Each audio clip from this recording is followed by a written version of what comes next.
When I got the message from my parents, I thought it was a joke. Just a short text, 8 words that cracked something inside me. We no longer trust you. I stared at the screen for a long time, rereading it as if the meaning would change the 3rd or 4th time around. But it didn't. It stayed as sharp and final as a knife. My reply was simple. Understood. Because what else do you say when the people who raised you suddenly decide you're a stranger? I put my phone face down on the table, listening to the hum of the fridge and the ticking clock on the wall. It was so quiet that even my own breathing sounded foreign. I tried to tell myself I didn't care, that they'd said things in anger before, and this was just another argument that would fade. But deep down, I knew this was different. This wasn't about disappointment or punishment. It was about rejection, pure, deliberate, and cold. Outside, the world went on like nothing had changed. Cars passed, neighbors laughed, somewhere a dog barked. But inside, everything felt hollow. I kept thinking about the irony. All my life, they'd taught me to be honest, to be strong, to do the right thing.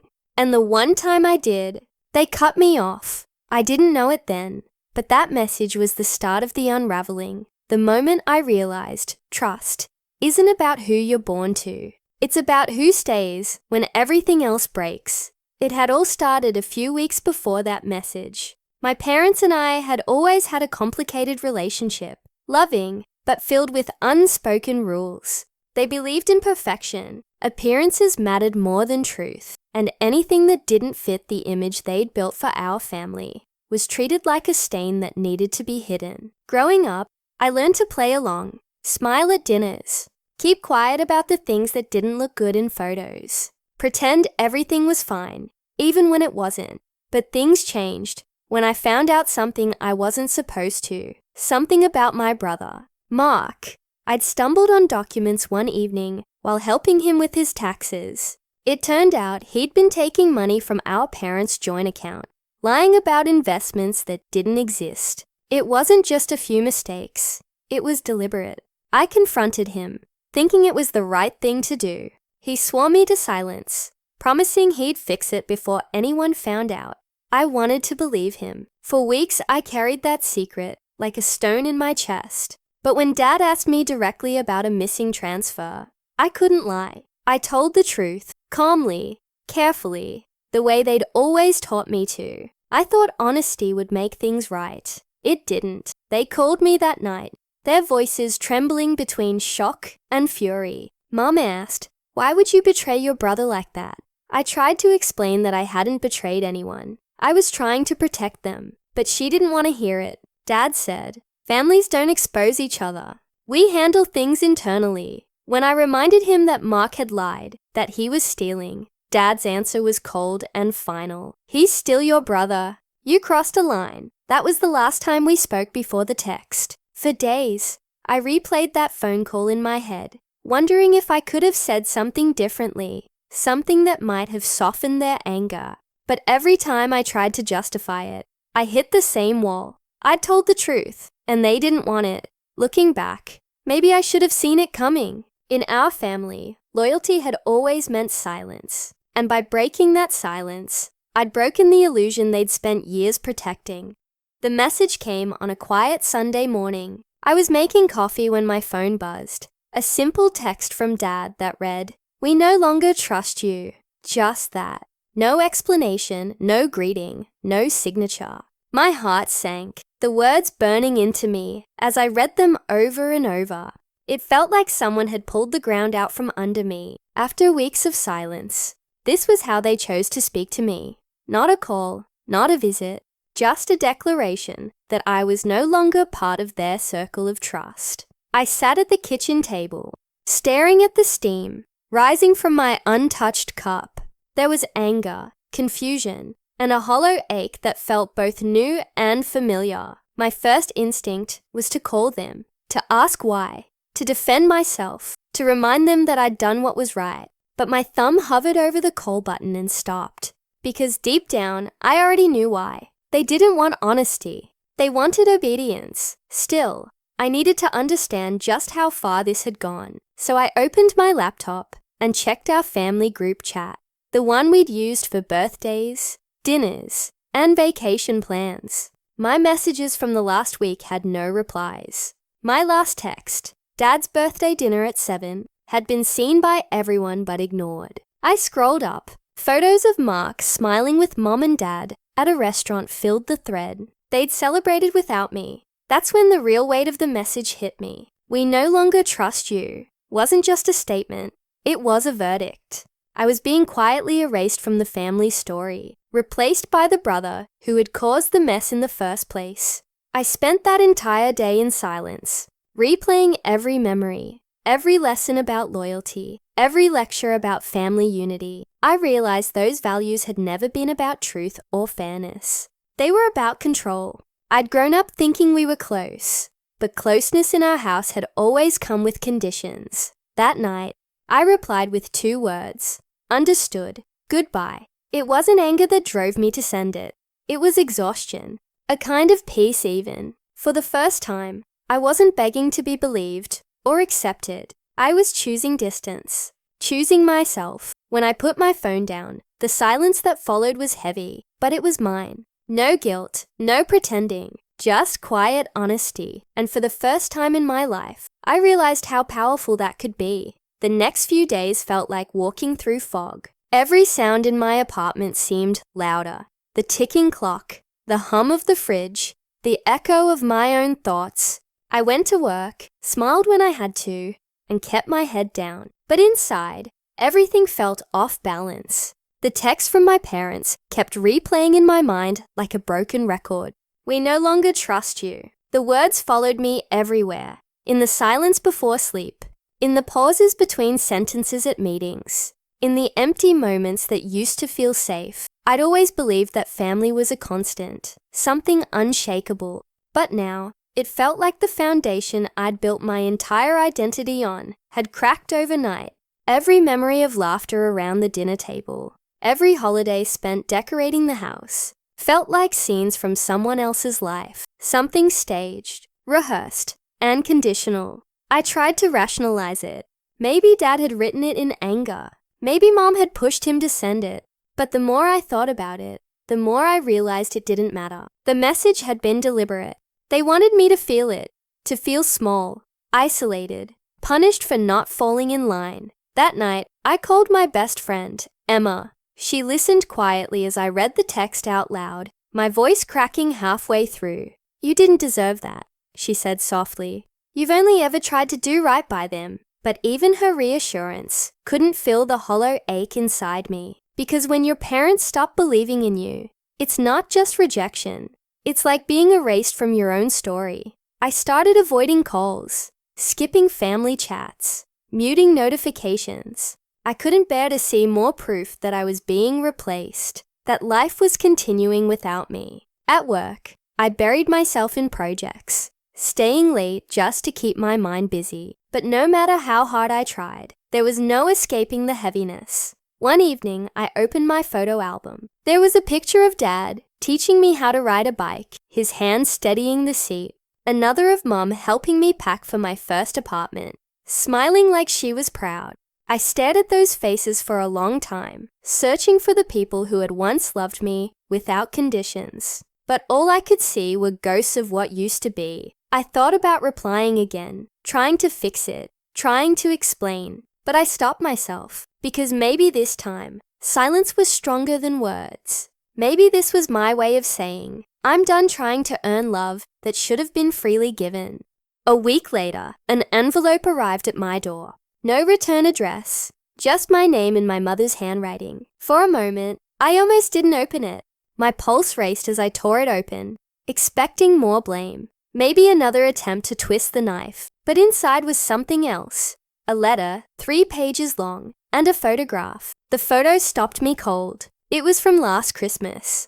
The one I'd skipped after my father told me to take a break from family traditions. There they were, smiling in front of the tree. My seat at the dinner table, perfectly set, but empty. The letter wasn't an apology. It was an explanation, or what they thought was one. Mom wrote about disappointment, about how I'd grown distant and forgotten where I came from. She said family only works when everyone plays their part, and that I'd chosen to walk away. There was no mention of the message, no acknowledgement of how cruel it had been, just justification, as if their silence had been discipline and their betrayal, love. I read it twice, anger building in waves. They wanted me to feel guilty for setting boundaries, for not staying silent when I'd seen them enable Mark's lies and excuses. They were trying to rewrite the story, make me the problem, the ungrateful child who turned her back. But for the first time, I didn't buy it. I saw the manipulation for what it was. Fear. Fear of losing control. Fear of being confronted by the truth. That realization shifted something inside me. The pain didn't disappear, but it changed shape. From a wound into resolve. I wasn't the person they could guilt anymore. I wasn't their child begging for approval. I was an adult who had learned that sometimes peace looks like distance. That night, I sat at my desk with the letter in front of me. Instead of replying, I wrote something else. A list of everything I'd learned from this pain. That love shouldn't come with conditions. That silence is not peace if it cost you your self-respect. That blood doesn't make someone family. Honesty does. When I finished, I folded the list and placed it in my journal, right beside the photo they'd sent. My seat at their table was empty, yes, but maybe that wasn't a symbol of loss. Maybe it was freedom. The space they left behind was where I'd finally start building something of my own. That night, for the first time in weeks, I slept soundly. No more replaying their words. No more guilt. Just the quiet strength that comes when you stop chasing love from people who refuse to see you. 2 months later, I received an unexpected call from my aunt, the quiet mediator in our family. Her voice trembled slightly as she said, "Your parents want to see you. They're hosting a dinner. Everyone will be there." For a moment, I thought she was joking. After everything that had happened, after that letter, they wanted me back at their table. My instinct was to say no, but something in me, maybe the part that still wanted closure, said yes. When I arrived, the house looked the same, but the air felt heavier. Laughter and chatter spilled from the dining room, but as soon as I stepped inside, silence rippled through the room. My mother froze mid-sentence. My father's expression hardened, as if I'd broken an unspoken rule. Just by showing up, my seat was still there, the same chair, the same polished wood, the same place I'd occupied for years. Except this time, the space was cluttered with dishes and decorations, as if they'd already filled the void I'd left. I stood there, unmoving. My sister whispered something to Mum, who gave a tight, polite smile and gestured for me to sit. Dinner began in awkward quiet. Forks scraped plates. My parents made small talk with everyone except me. It was like I was a guest in my own home, tolerated, not welcomed. Then, as the meal ended, my father cleared his throat. "We wanted to speak with you," he said. His tone was calm but calculated. "Your aunt said you've been doing well. We're glad, but we still think you owe this family some accountability. You've changed, and not in a good way." Every word hit like ice. My mother added softly, "We didn't mean to hurt you, but you've been distant, disrespectful. We only want our family back." I stared at them, stunned. They weren't here to reconcile. They were here to reassert control. That's when something inside me snapped. Not in anger, but in clarity. I stood up, my hands steady. "You don't trust me," I said quietly. "You said it yourselves. And you're right. I don't trust you either. But the difference is, I'm not pretending." The room went still. My father's face darkened. "Watch your tone," he warned. I smiled sadly. "That's the problem. You're more worried about tone than truth." For a long moment, no one moved. Then I placed my napkin down and looked at my empty chair one last time. "You can keep this seat," I said. "I've built my own table now." And with that, I turned and walked out. The air outside was cold but clean, and for the first time, it felt like mine.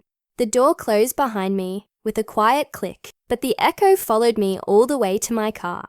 My hands trembled, not from fear, but from release, like a weight I'd carried for years had finally fallen away. The night sky stretched wide above me, and for the first time, It didn't feel like it was pressing down on me. It felt open, endless. I sat in the car for a long while before driving off. My phone buzzed. A message from my aunt. "You did the right thing. I'm proud of you." I didn't realize until then that my cheeks were wet, not from sadness, but from the strange, fragile relief of choosing myself. In the days that followed, there was silence. No calls, no messages. The absence that used to terrify me now felt peaceful. My apartment, once too quiet, became a place of healing. I started cooking again, reading before bed, walking in the mornings. Simple things that had nothing to do with proving myself to anyone. But healing isn't a straight line. Some nights, the old memories still slipped through. My mother's laughter, my father's hand on my shoulder when I graduated, my sister teasing me about everything. Those flashes of love were real, even if they lived inside a web of control. And maybe that was the hardest part, accepting that love can exist in broken people who never learned how to show it right. A few weeks later, I ran into my aunt again at a cafe. She told me gently that my parents were hurt, but also quieter. She said, "Sometimes the truth doesn't change people. It just reveals them." I nodded. Maybe one day they'd understand. Maybe not. But I was done waiting for their version of peace. Before leaving, my aunt handed me a small box. Inside was an old family photo. The 5 of us at the lake, sunburned and smiling. On the back, in my mother's handwriting, were 3 words, "Always our family." I stared at it for a long time. I didn't know if it was her attempt at reaching out or just nostalgia dressed as love. But I decided something right there. I could carry that photo without carrying the pain. I could remember the good and still move forward. That night, I framed it and set it on my shelf, not as a reminder of who hurt me, but of how far I'd come. Spring arrived slowly, painting the world in color again. The quiet mornings I once dreaded had become my favorite part of the day. I'd brew coffee, open the windows, and let the light in. There was no rush, no tension, just the calm rhythm of a life that finally felt like my own. One morning, as I was tidying up, my phone buzzed. A new message, this time from my mother. It wasn't long, just 6 words. "We hope you're doing okay now." I stared at the screen for a moment, unsure what to feel. It wasn't an apology. It wasn't an explanation. But it wasn't silence either. It was a beginning, or maybe the closest thing we'd ever have to one. I typed back, slowly, "I am. I hope you are too." Then I put the phone down and didn't wait for a reply. That evening, I walked to the lake near my apartment, the same place where our old photo had been taken years ago. The water shimmered under the fading sun, and I felt something loosen inside me. I thought about all the years I'd spent trying to earn love, to be enough for people who never saw the quiet strength behind my choices. And then I realized I didn't need them to see it anymore. I did. As the sky turned gold, I whispered, almost to myself, "I forgive you." Not because they asked for it, but because I deserved the peace that comes after letting go.